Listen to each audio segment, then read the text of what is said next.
ఎవరైనా నిన్ను బాధింపబడేవారు నీ ముందుకు వచ్చినప్పుడు ఓపికతో సహనము కలిగి నిరీక్షించినప్పుడే నువ్వు దేవుని ప్రేమను కనపరుస్తూ ఉన్నట్టు.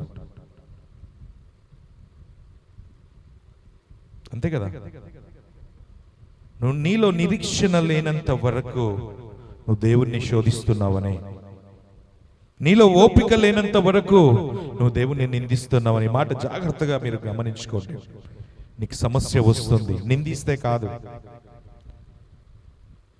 తక్కువ చేసి మాట్లాడితే కాదు, ఏడిపిస్తే రాదు, బలహీనపరిస్తే రాదు, ఇబ్బంది పరిస్తే రాదు, నువ్వు ఒకరికొకరు మాట్లాడుకుంటే రాదు.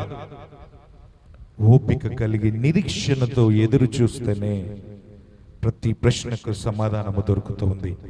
ఈ దినము నా జీవితంలో నేను ప్రయాణము చేస్తున్నా, ఈ ప్రయాణములో నేను దేవుణ్ణి శోధిస్తూ ఉన్నానా? ఈ ప్రయాణంలో నేను దేవుని కొరకు పోరాడుతూ ఉన్నానా? ఈ ప్రయాణము నేను ఎంతవరకు కాపాడుకుంటూ ఉన్నాను? దేవుడైతే ఏ పాపము లేనివాడిగా దేవుని వాక్యము చూపిస్తూ ఉంది.